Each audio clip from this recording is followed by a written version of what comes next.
Bonjour et bienvenue sur le podcast Explore Japon, le podcast qui explore le Japon sous toutes ses coutures. Des conseils voyage, de la culture ou bien de la vie tous les jours en passant par l'apprentissage du japonais, partons ensemble une fois par semaine pour ce magnifique pays qu'est le Japon.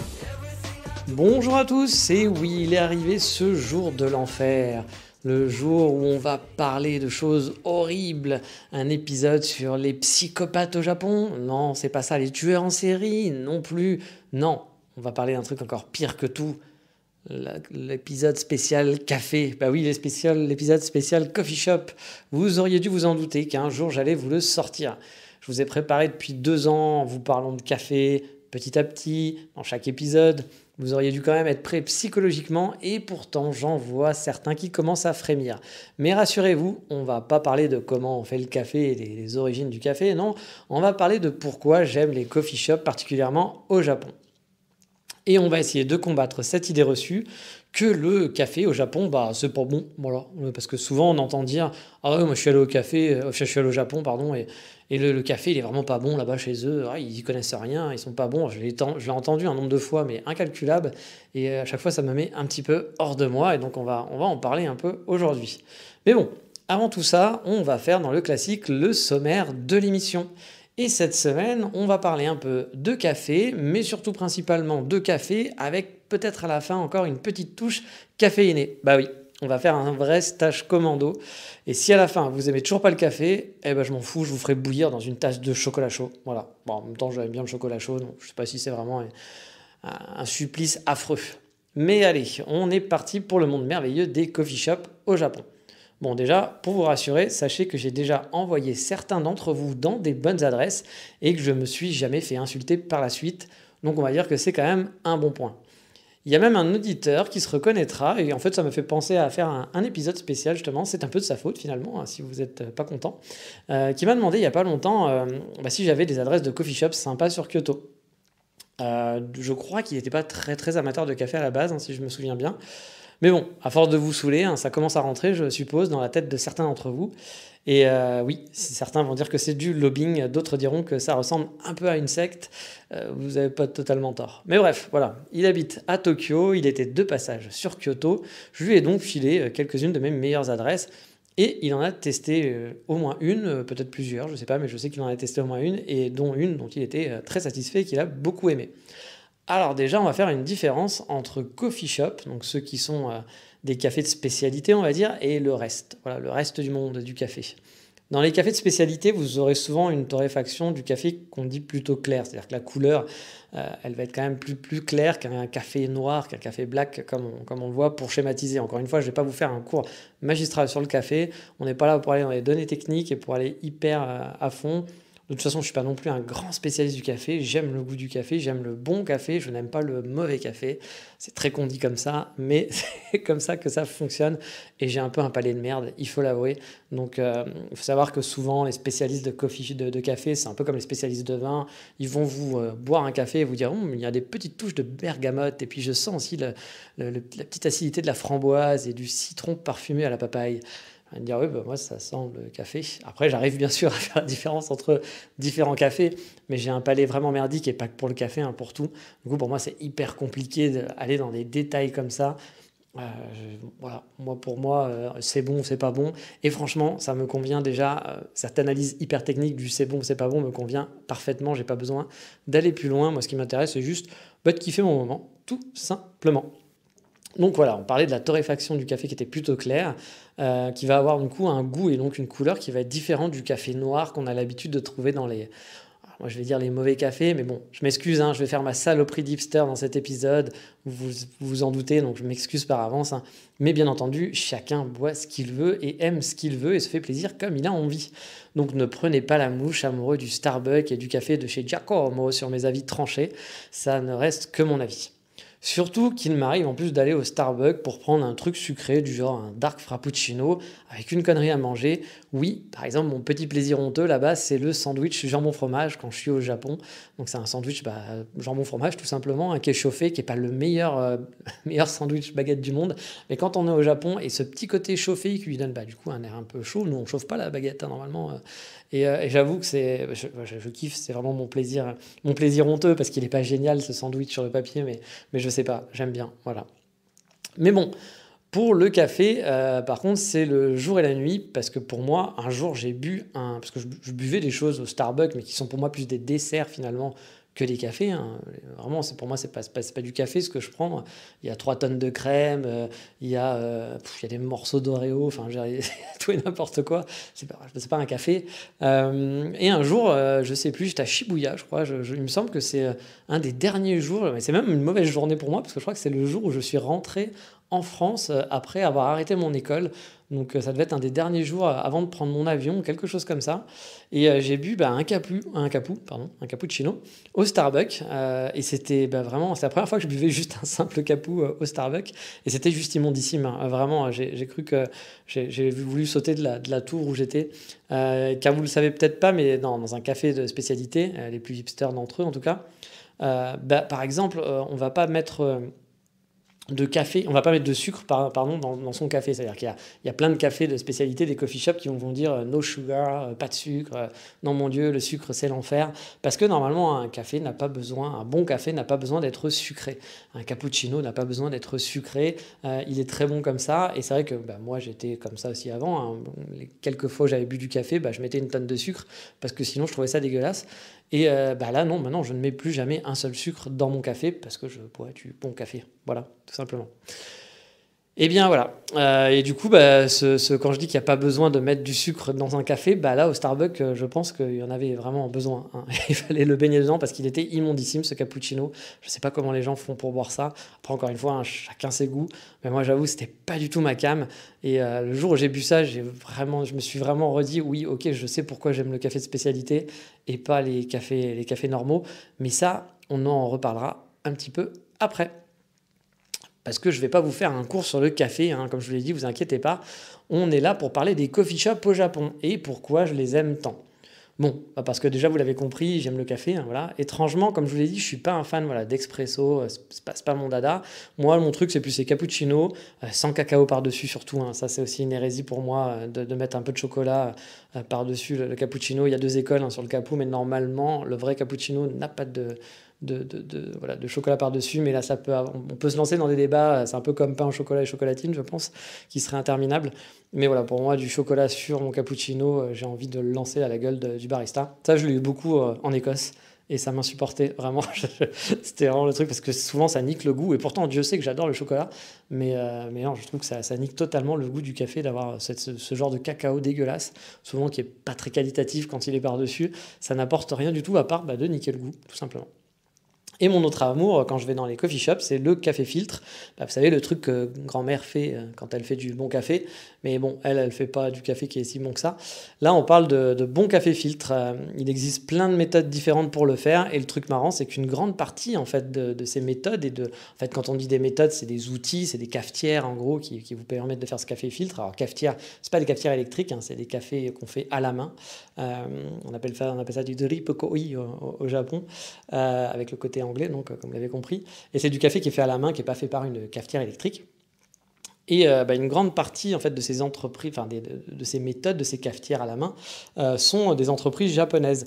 Les plus connues, par exemple, sont le V60 en français, ou le V60, si vous êtes un peu plus dans l'international, et le Kalita, qui sont tous les deux des marques japonaises très connues. Et en plus, ce ne sont pas les seuls sur le marché. Les Japonais sont très actifs sur le matériel de café, sur les tasses, etc., ou, voilà, sur tout ce qui touche au café en général. Et les plus connus, comme je dis, le plus connu, par exemple, c'est le V60 qui est vraiment utilisé, mais partout dans le monde. Si vous demandez un café filtre dans un coffee shop, vous êtes quasiment sûr qu'on va vous le faire en V60. Quand ils ont le temps, sinon il y a une autre méthode qui s'appelle l'Aeropress, qui est donc une méthode cette fois tirée des États-Unis, qui permet de faire, c'est une autre façon de faire du café filtre et c'est beaucoup plus rapide. Donc souvent, on va dire qu'en France, vous avez plus de chances de trouver un Aeropress parce qu'en France, attendre un café filtre, on n'a pas trop l'habitude. Donc du coup, on veut que ça aille vite, donc on n'est pas forcément très patient. Donc il y a plus de chances que vous trouviez un Aeropress qu'un V60 qui demande quelques minutes pour que votre café soit fait.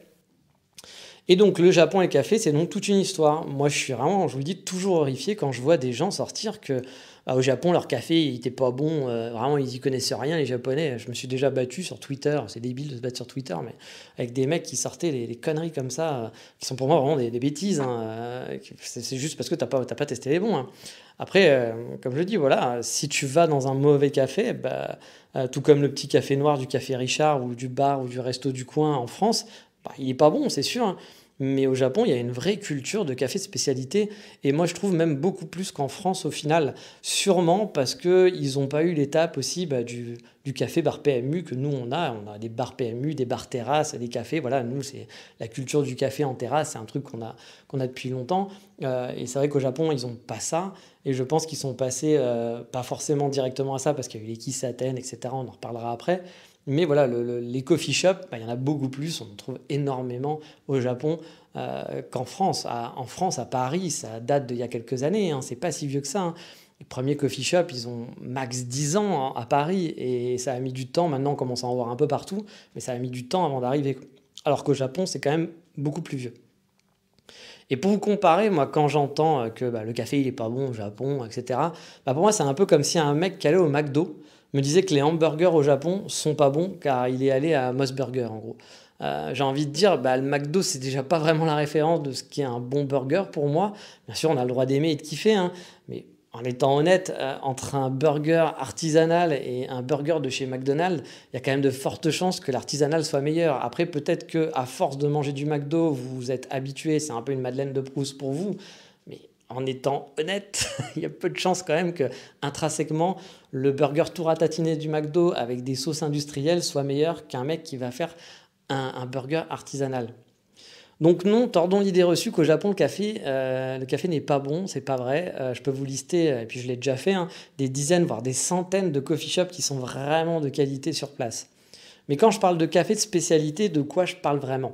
Car des cafés, comme vous le savez, au Japon, bah, on en trouve par centaines. Hein. Bon, comme je vous le dis, ils n'ont rien à voir avec l'image du café chez Bébert où on joue au PMU ou à la terrasse un peu trendy où on se la joue cool avec ses potes à boire des bières tout en buvant un café, voire les cafés parisiens où vous allez payer votre expresso 12 euros. Voilà, ça existe aussi hein, en terrasse. Donc oui, c'est pas du tout la même ambiance au Japon. Au Japon, moi, je les découpe les cafés en trois catégories, on va dire. Il y a les chaînes, du genre Starbucks ou Café Trulli. Voilà, il y en a plein des chaînes comme ça qu'on voit dans chaque ville. On peut voilà, rester 6 heures, 6 heures sur place pour boire en consommant juste un verre d'eau ou un café, le café le moins cher. Personne ne viendra vous dire quoi que ce soit. On vous laissera tranquille. Souvent, c'est des cafés où il y a de la place. Et bon, j'exagère un peu, hein, mais c'est vraiment le coin privilégié de l'étudiant fauché qui a besoin de travailler et d'être tranquille et qui ne veut pas faire ça chez lui parce qu'il a un appart tout petit.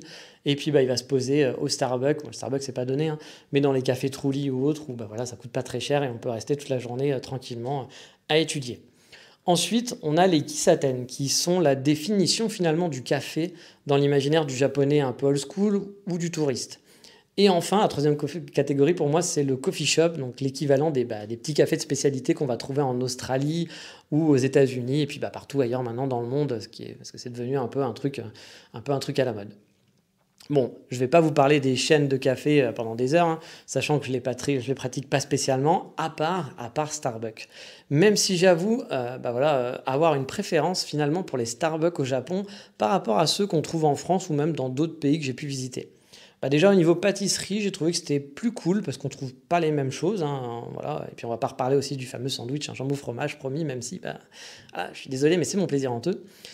Et puis, au niveau, ils ont des boissons qui sont différentes aussi, qui sont assez sympas, moi, comme le Dark Mocha, qui m'avait vraiment bien plu la première fois que j'étais allé au Starbucks au Japon, lors de mes premières vacances, qu'on ne retrouve pas forcément sur place. Ah, et j'ai mes voisins italiens qui ont décidé de faire, de taper dans les murs. On ne sait pas pourquoi. Je suis désolé, ça va peut-être faire du bruit. Si ils font trop de bruit, j'arrêterai, je reprendrai plus tard. Mais là, je vais essayer de continuer pour être tranquille. Finir mon podcast dans les temps. Je suis désolé si ça a été un peu perturbant pour vous. Parfois, j'entends des choses, mais vous ne l'entendez pas. Donc, oui, je vois aussi des gens qui sont morts, mais ça, c'est une autre histoire. Voilà. Donc, voilà, on parlait du Dark Mocha. Et puis, en plus, les Starbucks au Japon essayent, par rapport à la France, de se diversifier et faire genre on est des cafés de spécialité nous aussi.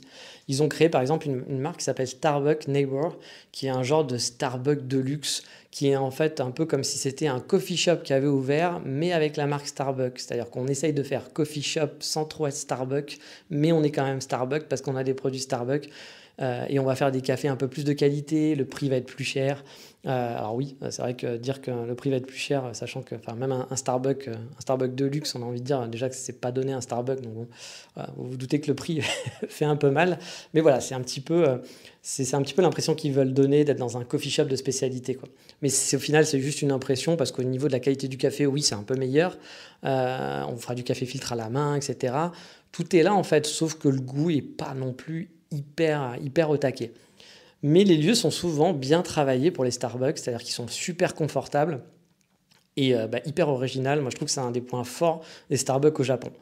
C'est propre et souvent, voilà, c'est quand même important que le Starbucks soit propre. J'ai fait des Starbucks en Corée, là, c'était pas du tout la même ambiance, hein. J'avais l'impression d'être dans une déchetterie. Là, au Japon, tout est propre, tout est nickel, hein. Donc voilà, c'est aussi le propre du japonais. Et comme je vous le disais, c'est souvent des lieux qui sont assez originaux. C'est un peu des monuments à visiter finalement, hein. On pourrait se faire un Starbucks tour au Japon, il y aurait vraiment de quoi faire. Par exemple, je sais pas, il y a celui de Nakameguro qui a été créé quand je suis parti, je crois, quand je suis parti de mon école, donc ça devait être en 2018. Qui est vraiment exceptionnel, il est gigantesque, même dans son contenu, les pâtisseries sont vraiment pas mal, on dirait franchement presque une boulangerie, avec un choix qui est super varié, et le bâtiment vraiment est magnifique, hein. C'est vraiment à caser dans votre visite, hein. Si vous êtes à Nakameguro, franchement, même si vous n'aimez pas le Starbucks, allez visiter le Starbucks de Nakameguro, parce qu'il est très très classe. Pour vous dire, hein, moi j'ai traîné un pote à moi là-bas, il déteste vraiment les Starbucks, hein, pour le principe, l'image de ce genre de chaîne, enfin l'image que véhicule ce genre de chaîne, voilà, il déteste ce genre de truc, vraiment, il en a horreur, mais il a quand même avoué sur place que ça en jetait pas mal et que les pâtisseries, on n'avait pas eu le temps de manger, mais que ça n'avait pas l'air dégueulasse et franchement ça faisait envie. Et des Starbucks originales, il y en a pas mal. Vous en avez à Kyoto, par exemple, en mode ancien ryokan, et c'est pas le seul, hein, ils l'ont fait dans d'autres endroits, avec genre tatami, etc. Vous avez aussi, vous en avez un avec une structure en bois super originale qui était vraiment très connue, qui a beaucoup circulé sur Internet, qui est à Dasaifu, près de Fukuoka, par exemple. Que j'avais vu, et c'est vrai qu'il est magnifique. Ou bien je me souviens aussi celui de Uji, qui est près de Kyoto, qui a un petit jardin à la japonaise, où on peut se poser avec de grandes baies vitrées. Il est vraiment très très beau et ça donne envie de se poser au Starbucks juste parce que le lieu est joli, hein. Bref, au Japon, vous pouvez vous faire, comme je vous le dis, une tournée architecturale des Starbucks. Ce sont souvent des monuments, on peut le dire, à part entière. Et le concept en plus de Starbucks plus bookstore est aussi plutôt sympathique. En gros, vous allez pouvoir profiter d'un moment détente dans un bookstore. Vous allez pouvoir vous poser dans un Starbucks qui est vraiment intégré totalement dans un bookstore. C'est pas un Starbucks qui est à côté, un magasin à côté d'un bookstore. Non, c'est en gros, c'est intégré dans le bookstore. Donc vous avez l'impression d'être dans la même boutique finalement, dans un bookstore. Je ne sais même pas comment on dit, une librairie. Voilà, une librairie. Désolé. Vous avez l'impression d'être dans une librairie et un café intégré qui est souvent très très bien intégré. On en trouve un qui est super original, hein, qui était à Hirakata, qui est pas loin de Kyoto, qui est vraiment très très beau. Le bookstore est sublime et il y a son Starbucks qui est intégré parfaitement, pareil dans les lieux. On peut donc lire et boire son café en plein milieu du bookstore, tout simplement. Et pareil, il y en a un qui est très connu, qui est à Daikaneyama, où pareil, le Starbucks est en plein dans le bookstore. C'est un concept qui est plutôt chouette, moi je trouve, pour se poser et qui se fait assez souvent, de ce mix bookstore et Starbucks. Bref, j'ai beau ne pas aimer leur café, au Starbucks, ça reste toujours un plaisir pour moi de se poser là-bas, car ils sont souvent au bon endroit et avec un lieu original. Et puis encore une fois, toutes les boissons qui ne sont pas des cafés, mais qui sont des choses sucrées, qui sont un peu des desserts, moi j'aime bien, même si pareil, hein, je ne vais pas vous dire que c'est de la qualité, mais j'avoue j'aime bien. Et ensuite, on avait parlé aussi du Kisaten. Alors le Kisaten, c'est quoi? C'est le petit café comme on se l'imagine au Japon. En tout cas, comme on s'imagine si on a regardé des animés ou des dramas, etc. sur le Japon. C'est le café typiquement japonais. Alors, enfin, typiquement, là-dessus, je suis quand même un peu mitigé Car oui, on va dire que c'est typique, hein, car c'est l'image du café au Japon au final, mais ça ressemble plus pour moi à un salon de thé anglais ou voire à un pub un peu guindé, un pub anglais, hein, la même chose, plus que quelque chose de japonais. Autant quand vous voyez la cérémonie du thé, etc., oui, ça fait très Japon. Autant c'est Kisaten, pour moi, ça fait pas japonais, ça fait plus anglais que japonais. Mais après, effectivement, on le voit dans les séries, etc. Donc, on est dans l'ambiance du café au Japon. Mais pour ceux qui ne voient pas ce que c'est, on va essayer de décrire un petit peu un genre de kisaten typique. Bon, déjà, souvent, le kisaten fait vieillot, hein, on va dire. Il y a des vieilles tasses qui font un peu rococo, une déco comme chez grand-mère, mais toujours pas celle qui fait du mauvais café, hein. Quoique, je ne sais pas, hein, je suis jamais allé chez elle, donc peut-être qu'elle a ce genre d'ambiance aussi à la maison. Il va y avoir un barista, alors oui, c'est souvent un mec aussi, étrangement, hein, qui va être habillé en mode un peu pingouin, c'est-à-dire avec un costume 3 pièces, mais sans le haut, bon, pas torse nu non plus, vous l'avez compris, mais genre sans le haut du costume. Mais voilà, vous me comprenez, ça fait un peu classe et ça fait bonjour monsieur, que voulez-vous, que désirez-vous. Voilà, c'est souvent très sombre, peu lumineux, une ambiance qui va être hyper calme, un peu dans un autre temps, on a envie de dire. Le genre de coin voilà, où on t'a envie de prendre un bouquin et de lire tranquillou. Et tu as un peu l'impression d'être perdu dans une boucle temporelle en quelque sorte. Beaucoup de gens, même des jeunes, hein, apprécient ce genre d'ambiance, hein. Moi, j'ai vu beaucoup de jeunes japonais aller dans les kisaten et préférer même aller dans les kisaten que dans les coffee shops. Mais c'est vrai que le typiquement japonais, je trouve qu'il n'y a rien vraiment de japonais dans l'ambiance de ce café. Alors peut-être qu'il y a certains qui, je suis pas un spécialiste des kisaten et qui vont me dire bah si justement parce que blablabla blablabla. Mais c'est vrai que moi encore une fois j'ai plus l'impression d'être dans une vieille série anglaise et qu'il y a un mec qui va débarquer qui va me dire Sir Remington Steele, que voulez-vous, je vous provoque en duel. Enfin, je sais pas, j'ai un peu l'impression d'être dans une ambiance comme ça quoi, plutôt qu'être dans un truc très japonais. Bref, après, on aime ou on n'aime pas, et vous l'avez compris, moi perso, je suis pas trop fan. Bon, de temps en temps, hein, l'ambiance est cool, hein, j'en ai fait quelques-uns, c'était sympa, j'en garde de bons mémoires, pas de bons mémoires, de bons souvenirs plutôt, pardon. Mais voilà, c'est cool parce que c'est différent, hein, donc de temps en temps, c'est sympa. C'est différent de ce qu'on trouve de chez nous, quoi. Il y a un petit côté agréable, mais c'est pas trop ma came au final au niveau de l'ambiance. Je sais pas, je me sens pas hyper à l'aise dans ce genre de café, puis je kiffe pas plus que ça.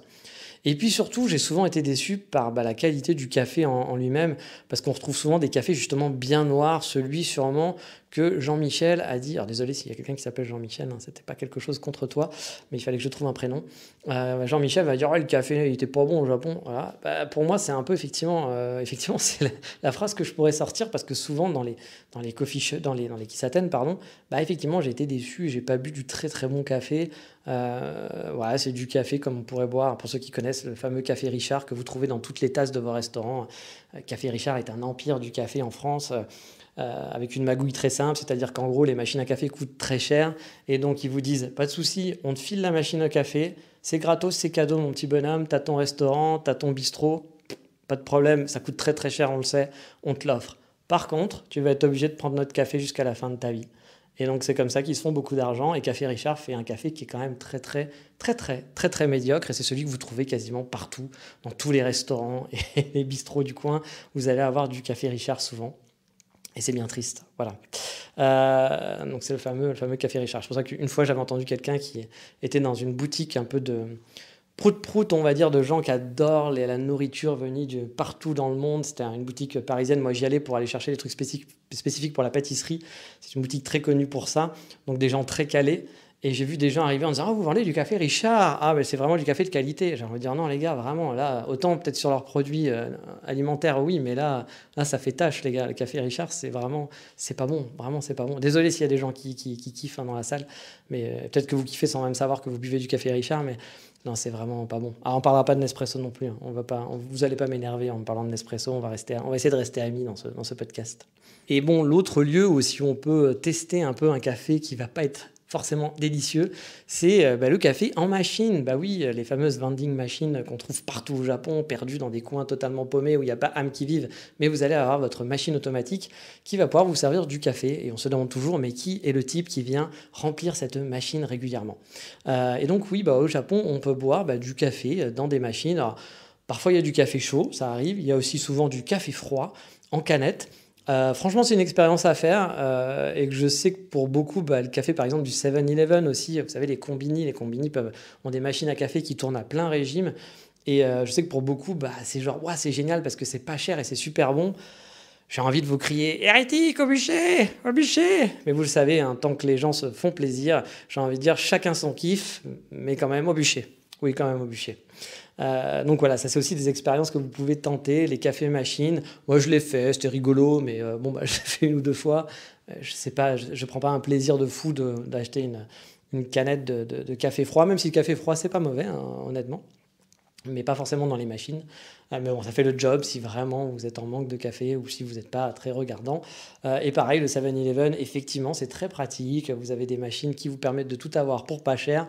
Mais bon, pareil, moi, la qualité, moi je sais que j'ai plein d'amis qui adorent hein, le café dans les 7-Eleven. Moi, ça me dépasse, je ne comprends pas, mais encore une fois, les goûts sont dans la nature. Mais on va reparler quand même un peu du bûcher. Bon, on en arrête avec le bûcher. Et donc il y a une troisième catégorie qui est ma catégorie, c'est mon champion, vous l'avez compris, ma catégorie chouchoute, vous le savez maintenant, ce sont les coffee shops. Donc même en japonais, on dit koishopu, ça veut dire pareil, hein, c'est pareil que kisaten au final, c'est tout comme café veut dire pareil que coffee shop en France quoi. Mais bon, souvent, on va parler de café pour parler du café du coin et de coffee shop ou de café de spécialité. Mais moi, bon, le café spécialité, je trouve ça un peu pompeux, perso. Pour les autres, pour les coffee shops, on va dire, les coffee shops un peu modernes, les cafés de spécialité, donc en France. Au Japon, c'est pareil, quoi. Le barista, si vous allez voir un barista d'un coffee shop, il va pas vous dire qu'il travaille dans un kisaten, il va vous dire qu'il travaille dans un koishopu. C'est rare que voilà, ils sortent l'expression kisaten en parlant de leur café. Mais bon, niveau ambiance, on est souvent dans le côté hipster barista, hein, qui a l'air cool, avec un bonnet sur la tête. Bon, pas de barbe, hein, on est au Japon, donc c'est pas le pays du poil mégalon. Hein. Mais voilà, vous allez avoir des baguilles, des fringues un peu travaillées, une déco épurée, une musique indé. Alors musique indé, ça veut pas dire une musique indienne, hein, mais indépendante, parce que souvent, parfois, il y a la... Je sais quand je parle de musique indé, les gens me disent « Ah, t'aimes bien la musique indienne ?» Et non, pas vraiment. Mais voilà, la musique indé, c'est... vous cherchez musique indé, vous allez sûrement tomber sur ce qui est de la musique indé. Etc. Donc c'est tout un univers finalement hein, qu'on voit un peu en copier-coller. Hein. Ça manque d'originalité, on est d'accord, mais comme un peu tout dans le monde, hein, il manque beaucoup d'originalité souvent. Mais bien sûr, vous avez quand même, alors je dis que ça manque d'originalité, mais il y a des tonnes de styles différents, comme pour le Starbucks ou les Kisaten. Hein. Il y a des styles et des ambiances, des décos qui vont être différentes. Les Kisaten ne ressemblent pas à tous les mêmes Kisaten, bien sûr. Il y a une déco, il y a une ambiance qui est voulue par le propriétaire. Voilà, on peut les catégoriser, mais bon, c'est comme tout, c'est pas forcément exactement la même chose. Mais on va dire que les coffee shops sont souvent un peu plus jeunes, plus clairs, plus lumineux, plus détendus, et ça me ressemble un peu plus. Alors oui, ok, je suis pas très lumineux, je suis pas très jeune, le côté détente, bon ça va, mais je sais pas si je suis quelqu'un de super détendu non plus, mais voilà, ça, comme je dis, ça me ressemble plus, c'est en tout cas des endroits où je me sens mieux. Pour moi, le lieu est autant un plaisir, hein. C'est-à-dire que le lieu où on va prendre son café, c'est autant un plaisir que le café en lui-même, que le goût du café, ou que la pâtisserie, qui aussi pour moi est importante de manger un bon gâteau quand je vais boire un café. C'est le triptyque gagnant pour moi. Et à ça, on ajoute les baristas sympas, il faut qu'il y ait une équipe qui soit cool, et de la bonne musique, parce que c'est mieux. Et vous avez un coin que je peux venir squatter et dépenser beaucoup d'argent chaque mois. Alors pour vous faire une idée, hein, quand je dis beaucoup d'argent, je ne vous mens pas. Mon budget coffee shop au Japon, il est de 340 €. Oui, c'est très précis, mais je fais mes calculs de budget pour savoir combien je peux dépenser. J'ai dû faire tout ça il n'y a pas très longtemps. Donc voilà, je dépense plus d'argent finalement en café que dans la nourriture de tous les jours, chaque mois. C'est moche, je sais, mais que voulez-vous, c'est ma passion.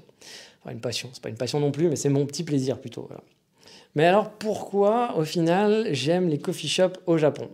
Déjà parce que pour ce qu'est le Japon, quoi, en général, c'est des endroits qui sont calmes, les gens sont serviables, polis, et les clients aussi. On va pas voir des gens faire des Skype en hurlant, en pensant qu'ils sont tout seuls, comme à la maison. Moi, c'est un truc qui m'horripile à chaque fois dans les coffee shops en Europe. J'ai l'impression dans des espaces de coworking où les gens pensent qu'ils ont oublié le côté co, en fait, et ils ont l'impression d'être tout seuls. Et vraiment, je vois des comportements à chaque fois où je suis là, mais pourquoi tu fais ça? C'est comme par exemple, j'ai déjà discuté avec des amis, même des amis qui habitent au Japon, hein, ça m'est déjà arrivé, pas des Japonais, mais des étrangers, qui ne comprenaient pas pourquoi je ne répondais pas au téléphone quand j'étais dans un café. Alors peut-être que vous aussi, vous n'allez pas comprendre, mais pour moi, quand on est dans un lieu public et qui est fermé, qui est confiné, on n'est pas à la maison, donc je ne vais pas répondre au téléphone parce que ça fait chier les gens d'entendre quelqu'un. Souvent, vous allez parler plus fort, puis vous savez très bien qu'une conversation entre des gens dont il y a quelqu'un où on n'entend qu'une partie de la conversation, c'est très dérangeant en général. Et voilà, je réponds jamais. Et donc souvent, les gens me disent, mais pourquoi? Par exemple, j'ai déjà eu des trucs comme ça où il y a des gens qui me font, ah, je peux t'appeler, j'ai une question à te poser. Je fais, bah non, là, je suis au café. Et la personne me dit, mais je comprends pas. Je comprends pas ta réponse. Je fais, bah non, tu peux pas m'appeler, je suis au café. Et il fait, bah ouais, je comprends pas, t'as pas de réseau. Je fais, bah si, mais juste que je veux pas répondre. Il y a des gens autour, je réponds pas comme je réponds pas dans un bus. Voilà, c'est des choses comme ça. Pour moi, c'est des choses de politesse qu'on n'a plus trop chez nous. Mais au Japon, en tout cas, bah, vous verrez pas trop des gens, hein, vous verrez pas des gens répondre au téléphone et hurler, ou comme je vous le dis, encore, ça peut arriver, mais vous n'allez pas avoir un mec qui va être sur son ordi en train de faire une réu Skype, quoi, et parler à toute berzingue et parler super fort et s'afficher. Ici, nous, on s'en fout. Au Japon, si les gens commencent à vous regarder parce que vous parlez fort, c'est la honte. Donc, on le fera pas. Ça peut arriver, bien sûr, hein, comme partout. Mais sauf que moi, par exemple, là, en ce moment, bah, je suis en plein dedans. Hein, je vais au café tous les jours, je travaille. Et c'est une ambiance vraiment de coworking. Mais sauf que les mecs ont l'impression de tous être tout seuls. C'est pas juste une personne, c'est la moitié de la salle qui se comporte comme ça. Et je suis toujours effaré par ça. Et j'avoue que c'est quelque chose, bah, du coup, moi, que j'adore au Japon, c'est que c'est calme. Et voilà, c'est qu'on est respectueux finalement des autres. Et du coup, c'est agréable. Pour moi, c'est quelque chose d'agréable. Mais encore une fois, hein, c'est les goûts et les couleurs. Peut-être que bah, vous, ça vous dérange pas et que vous êtes très bien comme ça, tant mieux. Mais voilà, moi, le Japon me correspond mieux pour ça, en tout cas, même dans les cafés. Et puis voilà, il y a une bonne ambiance aussi qui est un peu moins guindée, je pense, à côté, parce que sûrement à cause du côté un peu jeune et hipster, hein, qu'on peut avoir dans d'autres lieux au Japon, par rapport à d'autres lieux au Japon. Parce que oui, vous êtes client, et oui, mais vous allez pouvoir quand même sympathiser. Je veux dire, c'est pas le côté client, le client est roi, etc. Alors si, il y a quand même ce côté-là, mais les gens vont être plus sympas, je trouve, dans les coffee shops, vont être plus facilement à l'aise et discuter avec vous. Bah, vous avez pu le voir dans les différentes anecdotes dont je vous ai déjà parlé sur le podcast. Donc ça va être facile de parler avec des baristas, surtout encore plus si vous êtes un régulier. Vous allez pouvoir sympathiser avec d'autres habitués aussi. Je vous ai dit, hein, j'en ai parlé maintes fois des rencontres que j'ai pu faire dans les coffee shops. Et même dans les coffee shops finalement où je suis venu qu'une fois, hein, où j'étais vraiment de passage, si c'est un coffee shop qui n'est pas blindé, il m'est souvent arrivé de discuter finalement avec le barista ou la barista qui était sur place, et pas de mon fait, hein, parce que moi je suis pas non plus, vu que je suis pas à l'aise en japonais et que l'anglais non plus, je suis encore plus, j'ose pas leur parler en anglais non plus parce que je me dis ils parlent pas très bien anglais, puis ils sont complexés là-dessus, et en plus ça sera à moi de faire l'effort de parler japonais, quoi, pas d'arriver de parler comme ça en anglais, genre c'est les mecs, t'es censé savoir, quoi. Donc du coup c'est pas moi qui vais souvent lancer les conversations dans ces cas-là. Mais les baristas ont souvent fait le premier pas.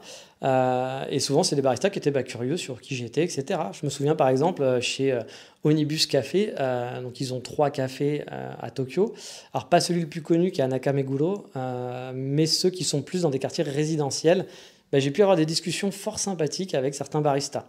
Dans celui près de Yugaoka, la barista m'avait raconté ses rêves, par exemple. Elle m'a dit la première fois que je l'ai vue, qu'elle voulait inonder ses pâtisseries, de ses pâtisseries le Japon, qu'elle adorait faire des gâteaux, qu'elle était hyper fière que les gens aiment ses gâteaux, et elle voulait que tout le monde puisse les manger et les apprécier. C'était super sympa, elle m'a posé plein de questions aussi sur moi, etc. Elle s'est intéressée, donc c'était plutôt chouette. Et dont un autre, dont j'ai oublié le quartier, mais c'est là où ils ont leur roastery. La barista, elle a discuté avec moi de voyage, de ce qu'elle faisait, de ce que je faisais, qui j'étais. Bref, c'est souvent des endroits où j'ai des contacts faciles avec des Japonais que j'ai pas forcément eu dans d'autres endroits. Puis j'adore les lieux qui sont souvent super travaillés, où sont super bien, enfin ils sont originaux, ils sont super bien travaillés, il y a une super déco. Et pour moi, ça fait partie de la visite, hein. Je peux marier finalement le goût du café à l'ambiance et à la vue, et au côté sympathique. C'est vraiment un plaisir pour moi en balade, hein, je vous l'ai déjà dit, mais de découvrir un nouveau coffee shop. Et pourtant, je suis vraiment un mec d'habitude à la base qui aime toujours aller au même endroit, et qui, tu vois, dès qu'il y a un endroit où je me sens bien, j'aime bien y retourner. Je ne suis pas trop aventureux sur les restaurants, etc. Ce qui n'est pas bien, parce que c'est bien de découvrir de nouvelles choses. Mais avec les coffee shops, par contre, je le suis beaucoup plus. Et est-ce que je vous encourage à tester les coffee shops si vous n'aimez pas le café ? Oui, bien sûr que oui. Moi avant, j'aimais pas le café, j'ai détesté ça même, j'en buvais jamais.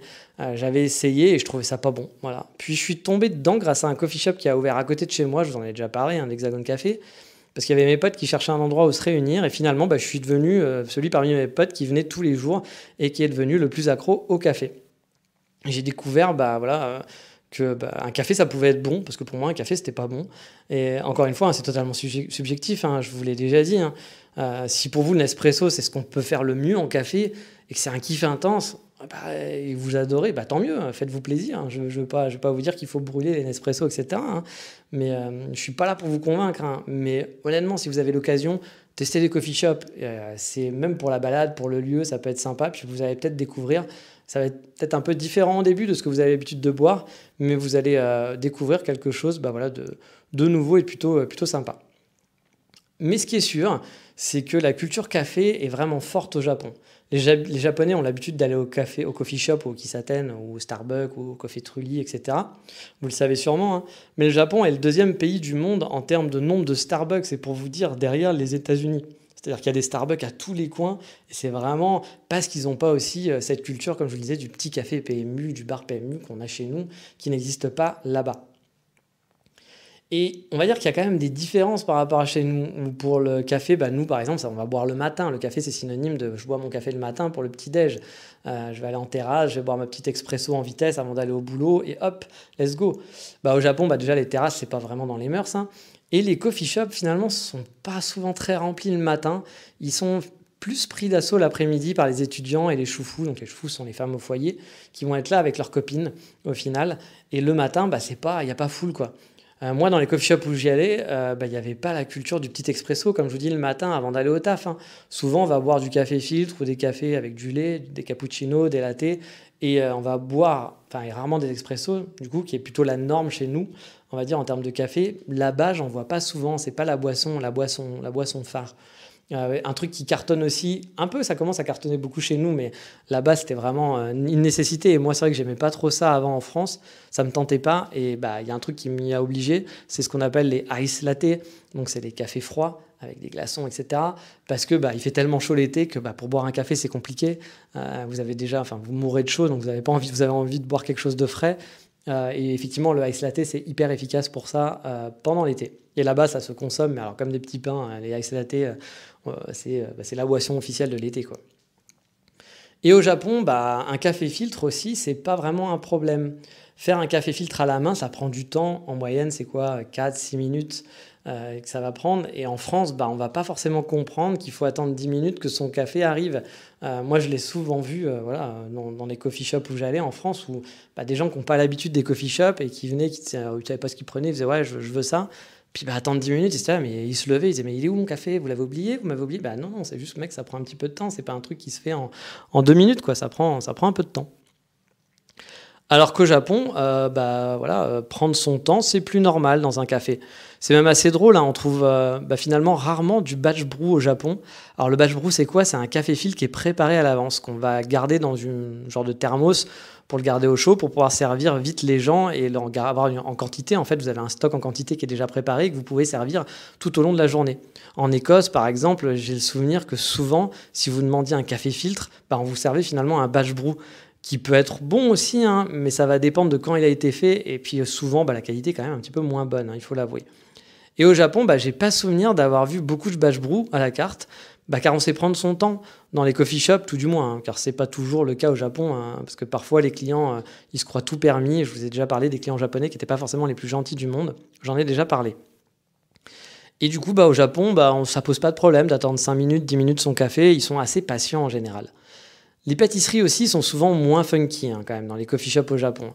Bien sûr, il y a des super coffee shops avec des pâtisseries de ouf, hein, mais j'avoue que souvent c'est là que ça pêche un peu.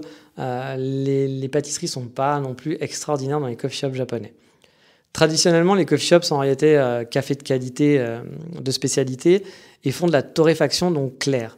Mais il arrive aussi souvent que même dans les coffee shops qui ont tout l'attirail du coffee shop moderne, on a l'impression que c'est un vrai coffee shop, on se retrouve avec un café finalement bien noir et qui va être la fameuse phrase « il était pas bon le café ». Voilà. Et ça, effectivement, même dans des coffee shops qui ont l'air de coffee shops de spécialité, on se retrouve avec de la torréfaction très noire. En France, ça arrive aussi, hein, des spécialistes de café qui font de la torréfaction noire. C'est pas qu'il est pas bon, c'est que c'est juste quelque chose de différent et on va moins ressentir certains arômes.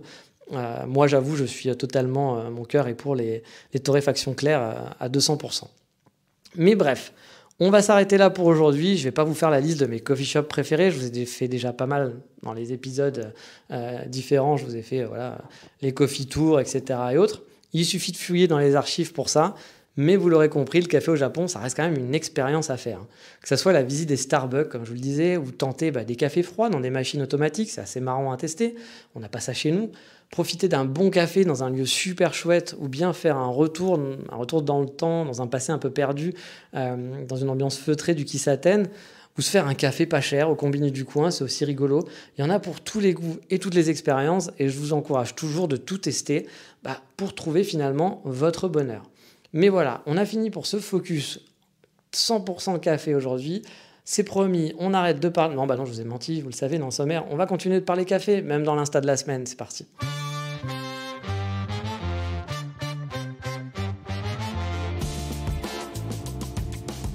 Et car oui, cette semaine, mon coup de cœur est un peu spécial, car il a peut-être que quelques photos du Japon, donc c'est pas un compte 100% japonais sur son compte Instagram, et pourtant c'est un amoureux, vraiment un grand fan du Japon lui aussi.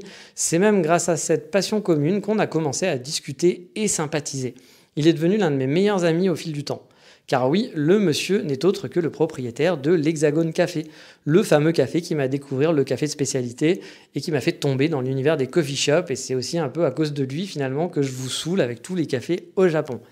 C'est même lui qui, lors de mon deuxième voyage, m'avait filé plein de bonnes adresses comme Fuglen, Glitch, etc. sur Tokyo. Comme je vous le disais, il adore comme moi le Japon. Il y allait plus de 10 fois, il a fait de sacrés périples même comme le Shikoku à pied de mémoire, il a fait des sacrées marches, etc. Enfin des trucs de fou. Il était même venu me voir quand j'étais sur Kyoto pendant quelques jours avec toute sa petite famille. Et quand je vous ai dit qu'il kiffe le Japon, c'est lui aussi qui fait de super kakigori par beau temps dans son coffee shop. Et franchement, ces kakigori, c'est vraiment une tuerie, ils sont même meilleurs que ce que j'ai mangé au Japon. Son compte Instagram, pourquoi j'en parle, c'est qu'il regorge forcément des photos de café, on va en douter, mais aussi il y a ses photos de kakigori fait maison, et je pense que quand vous allez les voir, ça va vous donner envie. Il fait aussi des pizzas, parce que oui, il excelle aussi dans les pizzas fait maison. Il fait son propre levain, etc. Bref, c'est un nerd. Un nerd, quand il fait un truc, il est à fond dedans. Mais il faut dire qu'il est doué. Quand il y va, il fait vraiment les trucs bien. Il y va à fond. Et franchement, c'est bon. Son café, c'est un des meilleurs cafés de Paris. Son kakigori, c'est un des meilleurs que j'ai mangé au monde. Et je dis pas ça parce que c'est un pote, c'est parce que c'est vrai. Par exemple, il fait des cannelés. Moi, ces cannelés, je les aime pas. Voilà, des gens aiment bien, et moi, ils sont pas trop à mon goût. Donc voilà, je vais pas encenser ces cannelés. Mais pour tout le reste, c'est juste magique ce qu'il fait. Ces pizzas, n'en parlons pas, mais les pizzas, hélas, c'est juste pour ses amis. Il fait des ramen aussi, j'avoue. Il fait des ramen maison aussi, c'est parce qu'il adore les ramen. Ça, je ne l'ai jamais mangé, mais je sais que il est à fond sur les ramen en ce moment. Mais donc sur son compte, outre les kakigori et photos de ramen, qui vous donneront donc du coup un goût de Japon, il poste de temps en temps des photos de ses périples au Japon, de ses anciens périples au Japon. Donc si vous voulez un peu de Japon et que vous voulez baver surtout devant les kakigori, ce compte est fait pour vous. Son nom c'est Chung Leng Tran. Un peu compliqué, mais du coup, comme vous le savez, il y aura la description dans l'épisode. Il y aura le lien dans la description dans l'épisode. Aujourd'hui, j'ai un peu de mal à parler, désolé, c'est un peu confus. Je suis un peu fatigué en cette fin de semaine, je crois. Et c'est aussi lui qui était une vraie star auprès des baristas japonais. Car il a écrit un livre sur le café qui se vendait très bien là-bas et que les baristas finalement connaissaient tous. J'avais même une amie barista qui voulait le rencontrer pour qu'il signe son livre. Je connais une rockstar du café au Japon. Oui, rien que ça. Mais on n'en a pas fini avec le café, non, car maintenant on va passer à un café sur Tokyo dans la rubrique Voldemort, caféiné cette fois.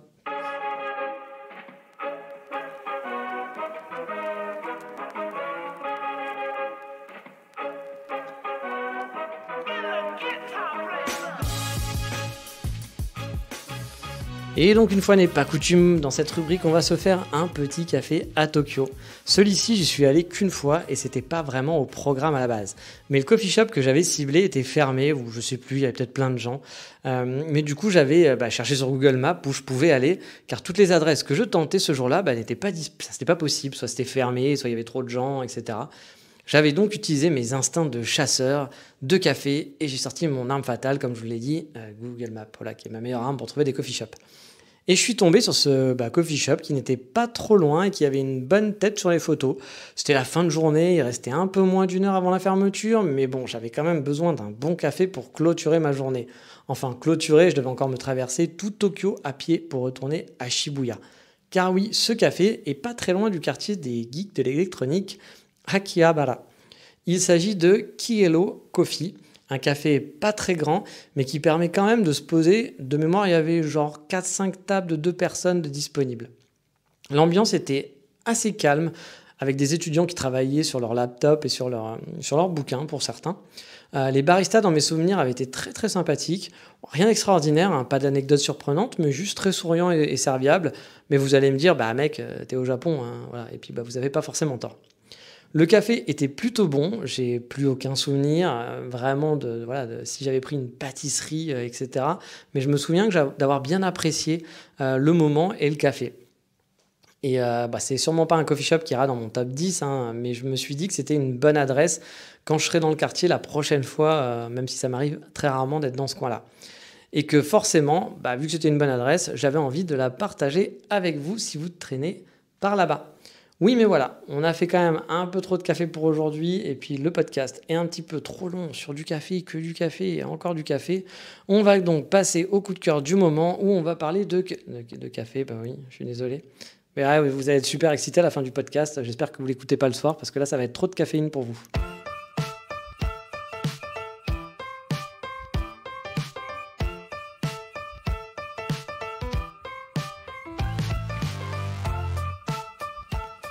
Car oui, cette semaine, le coup de cœur, donc vous l'avez compris, va rester dans la même thématique que toute la thématique de ce podcast. Car mon coup de cœur de la semaine, c'est un, surprise, coffee shop. On ne se refait pas, que voulez-vous, et celui-ci n'est pas au Japon, forcément, sinon il ne serait pas dans cette rubrique. Non, je vais vous parler du coffee shop où je traîne 7 jours sur 7 depuis environ 2 mois. Car oui, tous les matins, je passe 2 heures sur place, et même les week-ends, à vrai dire. Il s'agit de Espresso Embassy. On ne sait jamais, si vous passez par Budapest un jour, tentez ce coffee shop car c'est vraiment un des meilleurs, voire le meilleur, je pense, de la ville. Il a franchement tout pour lui. Il est grand, le café est excellent avec un large choix de différents roasters car on peut choisir son café filtre parmi souvent 2-3 cafés locaux, mais aussi des plus connus comme Coffee Collective et Oula Cabra pour ceux à qui ça parlera, qui sont des coffee shops, enfin des roasters danois très très célèbres. Et donc ça dépend des offres du moment. Un reproche que j'ai un peu en Hongrie souvent, c'est que les gens sont pas très souriants, voire très accueillants avec les étrangers. Et ici, c'est vraiment pas le cas. L'équipe a été super souriante dès le départ. Ils ont été vraiment sympas aussi. Ils m'ont demandé au bout d'un mois quel était mon prénom. Ils ont toujours un petit mot gentil. Et quand j'arrive, moi j'ai beaucoup de mal à me rappeler des prénoms des gens. Je suis très très mauvais pour ça et je m'en excuse à chaque fois. Donc j'ai retenu aucun prénom. En plus, ils sont 12 à travailler, donc c'était un peu compliqué pour moi. Mais eux, voilà, dès que j'arrive, ils me font « Ah, Nicolas, comment ça va, Nicolas ? Bonjour, Nicolas. » Je dis « Oui, arrêtez, c'est bon, je sais, je connais pas vos prénoms. » Mais bon, c'est vraiment super agréable de venir à chaque fois là-bas. En plus du café, donc qui est vraiment de qualité et de l'équipe sympa, c'est un lieu qui est parfait pour moi pour bosser avec son laptop. Il y a quelques prises ici et là, le Wi-Fi il marche super bien. Niveau place, il y a des tables pour 2 et de très longs comptoirs où j'aime bien me poser pour bosser. Bon, par contre, je vous en ai parlé tout à l'heure, c'est un peu bruyant à cause des touristes latins qui ne sont pas les plus discrets, comme vous le savez, et puis des gens qui sont un petit peu, qui ont un peu l'impression d'être tout seuls dans leur café, et que c'est leur bureau, et qui vont qui vont mettre la musique à fond de YouTube, qui vont faire leur Skype avec, parfois ils mettent le casque quand même, mais ils vont hurler quand même, parce que c'est un peu dommage que tout le monde n'entende pas leur conversation. Ou alors, même il y en a certains qui mettent même pas le casque et qui mettent le son de leur laptop en train de parler avec un mec à l'autre bout du monde. Tout ça me dépasse, peut-être que vous trouvez ça normal, mais pour moi tout ça, c'est un monde qui me dépasse. Hein. C'est pour ça que j'ai hâte de retourner au Japon, entre autres. Mais voilà, leur pâtisserie aussi, parce que comme je vous l'ai dit, il y a le triptyque, les pâtisseries c'est important, elles sont vraiment pas mauvaises. Je vous conseille même leur babka, la babka c'est un peu une spécialité hongroise, ils ont une babka au chocolat ou à la cinnamon, qu'on trouve malheureusement que le vendredi, et encore pas tous les vendredis, et le week-end.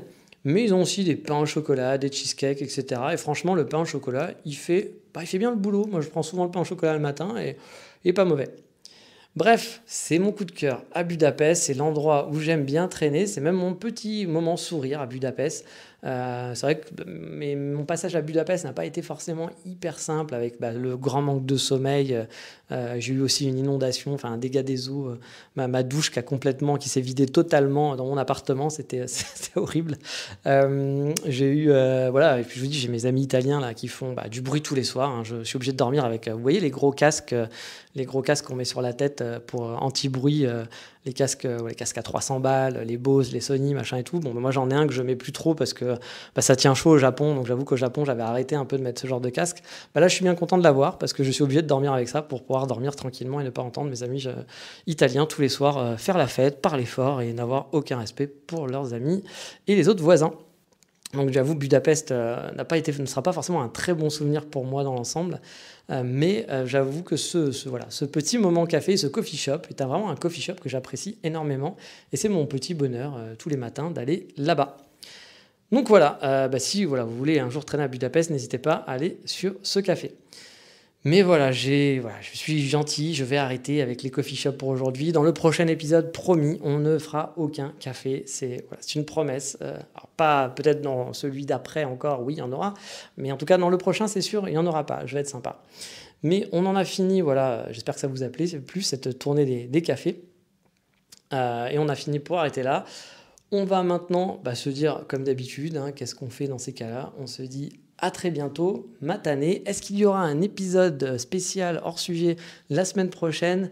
Peut-être, j'en ai un dans les tuyaux parce que j'ai des choses à raconter. Il s'est passé des choses cette semaine, des choses plutôt positives. Et j'ai besoin en plus de vous poser des questions à vous parce que vous allez m'aider aussi dans mon immigration au Japon. Mais je ne sais pas si j'aurai le temps de le faire, donc on verra. On va voir. Je ne sais pas encore si je serai prêt. Parce que là, c'est un peu une période tendue. Pour moi, je vais finir sur ce truc-là, c'est que mon aventure Budapest s'arrête. J'étais censé aller en Australie, n'importe quoi, parce que c'est très loin l'Australie. J'étais censé aller beaucoup plus proche, mais ça commence par un A, en Autriche. Mais les frontières en Autriche sont fermées. Elles devraient rouvrir le lendemain de la date où j'étais censé partir. Mais je ne sais pas encore si je pars là-bas. J'ai déjà payé mon Airbnb et je ne peux pas me faire rembourser. Donc c'est un peu emmerdant pour moi de perdre cet argent. Je peux toujours rentrer en France, j'ai des amis qui peuvent m'héberger, donc c'est pas trop un souci. Mais bon, j'hésite, je sais pas trop quoi faire. Et là, les frontières sont un peu compliquées. Donc en ce moment, je suis un peu en train de regarder tous les jours l'état des frontières, l'état des pays, l'état des règles par rapport au Covid. Et savoir, en gros, dans une semaine et demie, je dois partir, mais j'ai toujours pas de billet de train ou de billet d'avion.